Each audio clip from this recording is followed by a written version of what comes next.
ఒక కుందేలుకు ఒక చిన్న పిల్ల ఉంది. ఆ పిల్లను అల్లారు ముద్దుగా చూసుకునేది. ఒకరోజు ఆ కుందేలుకు నేను నా పాపను ఎంత ప్రేమిస్తున్నాను కదా, మరి నా పాప కూడా నన్ను అంతే ప్రేమిస్తుందా అని సందేహం వచ్చింది. చిన్న పరీక్ష పెడదాం అనుకుంది. అదే సమయంలో పాప చేతిలో 2 మామిడి పండ్లు ఉన్నాయి. పాప చాలా ఆకలిగా ఉంది. నాకు ఒక పండు ఇవ్వమ్మా అంది.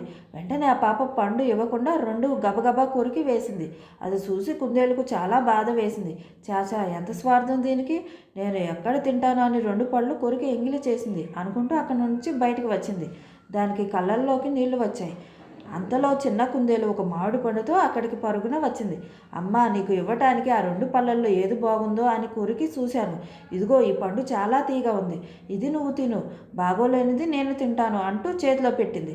అది చూసి అమ్మ కుందేలుకి నోట మాట రాలేదు. అయ్యో, తొందరపాటుతో నా పాప గురించి ఎన్నో మాటలు అనుకున్నానే అనుకుంది. దీనిది బంగారం లాంటి మనసు, దీనిదే కాదు పసిపిల్లలందరివి బంగారు మనసులే అనుకుంటూ పాపను దగ్గరకు తీసుకుని ముద్దు పెట్టుకుంది.